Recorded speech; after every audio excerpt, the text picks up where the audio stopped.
Okay, it's Robert Eagleson here with the Calgary Hook and Hackle Club, and today we're doing a Biot mayfly. So this is just my standard dubbed mayfly. I've jazzed it up a bit by adding a turkey Biot over the back. So you can use any color of turkey Biot, and the rest of your fly wing and dubbing will depend on the color of that Biot. So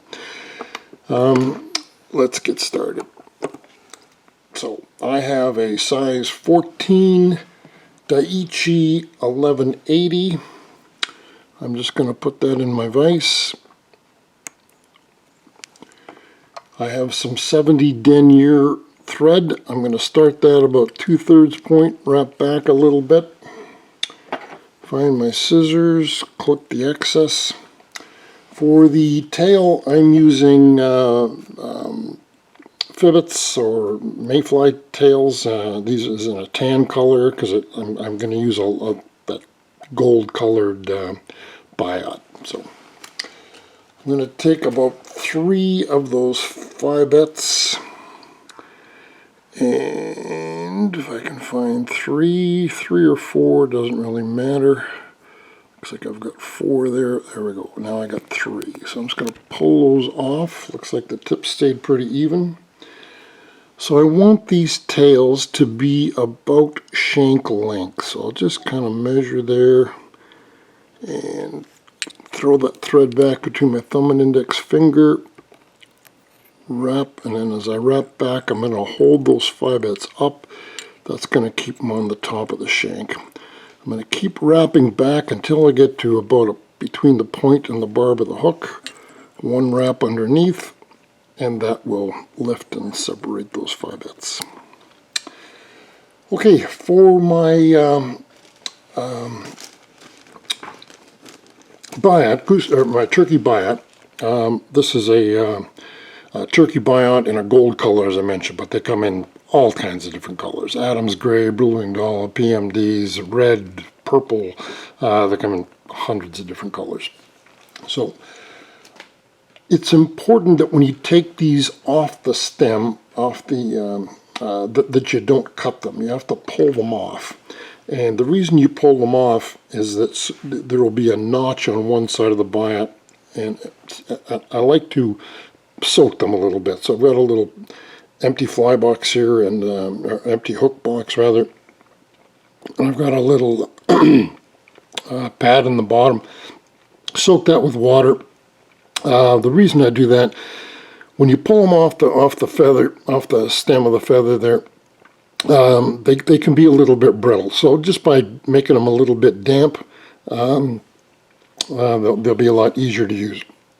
So again, when you pull these off the stem of the leading edge of a feather, you see here we've got a little bit of a notch. So this side of the feather is going to have a little fuzzy side, and this side is going to be almost clear. So we're going to take one of those Biots, and we're going to hold it so that the notch is up. And then we're going to put it at about a 45-degree angle, and we're going to catch that, and then we're going to wrap it solid. Now we want to test this just to make sure when we start to wrap that this fuzzy edge is going to be the trailing edge, and this clear edge is going to be leading the wraps going forward. It's very important that that happen. So once you've got that secured in there pretty well, you're going to take some dubbing, and I'm using Suoerfine in a PMD color.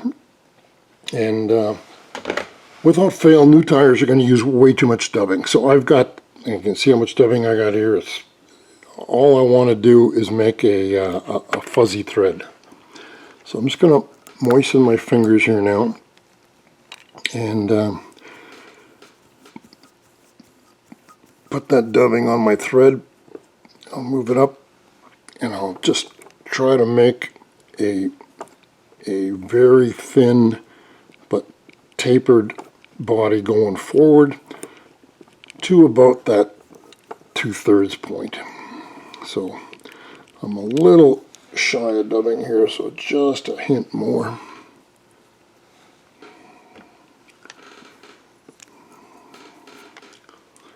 Wet my fingers again, and we'll just put just a little more dubbing on there till I get up to about that 2/3 point. That's pretty good right there. So I'm just going to throw a half hitch in here. Thread out of the way. Now I'm going to take this Biot and I'm going to wrap that forward. You can see the fuzzy edge there is going to leave a makes a nice segmentation and gives it a real buggy look. So up to about the 2/3 point, bring my thread back. I'll just catch that Biot.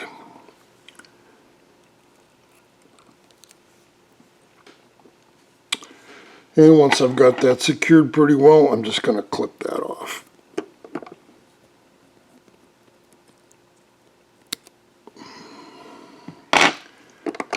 Just try to clean that up a bit.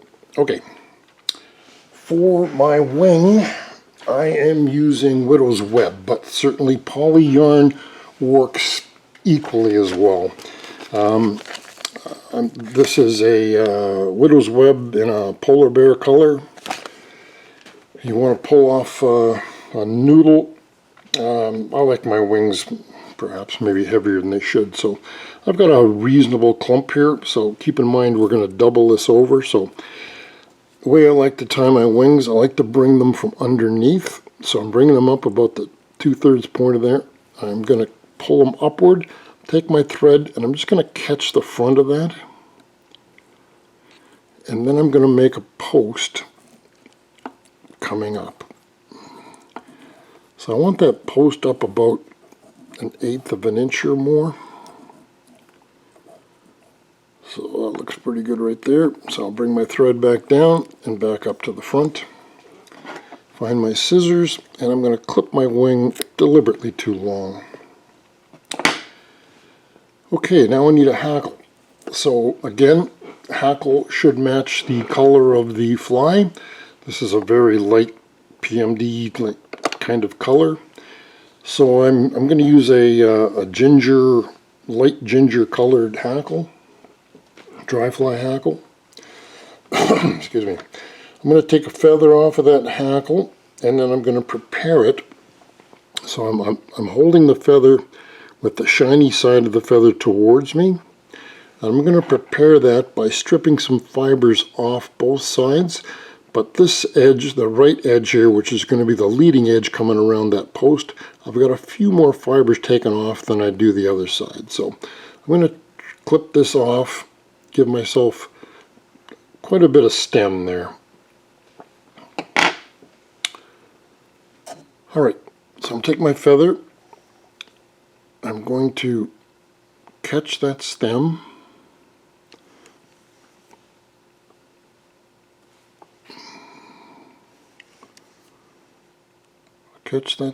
there, and then I'm just going to wrap back, right back to the post, one wrap behind the post, then I'm going to stand that feather up, get one out of the way, okay. Stand that feather up, and then I'm going to wrap that stem up that post.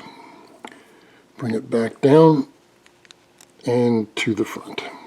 I'm going to find a little more PMD dubbing. I will just dub, wet my fingers again. I'm just going to dub the front of this fly.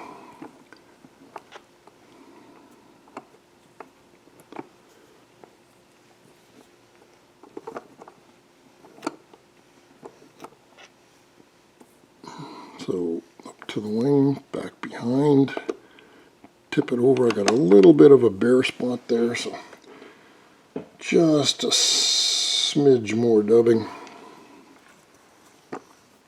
I don't want any bare spots there. I don't want to be able to see that wing. So I'm just going to make sure that, yeah, it looks better right there. Yeah, it looks good there. All right. Very important that your thread be in front of the post and on the tire side. So I'm going to take my feather, I'm going to bring it around, and by taking more fibers off of this leading edge, that's going to help orientate that feather the way I want it. So I want the shiny side up. I want to start wrapping at the top of that post. And then we're going to give it, there's 2, 3, 4 wraps. Take my thread, I'm going to put it right parallel to the hook shank, 2 times, 3 times. So once you've got that around there 3 times, snug wraps, you can take that feather and just snap it off, and it's going to break right where you want it. Now I'm going to give it a couple, 3 more wraps there. Then I'm going to find my whip finisher, and I'm just going to give it a whip finish right around that post. So there's 1, 2, 3, 4, and done. So once you've got that in there, it's important that we go back, make sure that that's seated well. Take my scissors, and I always slice that off as opposed to cutting it. That way you're not going to cut any hackle by mistake. Now, I don't know how important this is, but I'm going to take my scissors, and I'm just going to shape that wing. I like my wings a little lower in the back, a little taller in the front. So you can just give it a more of a natural type shape there.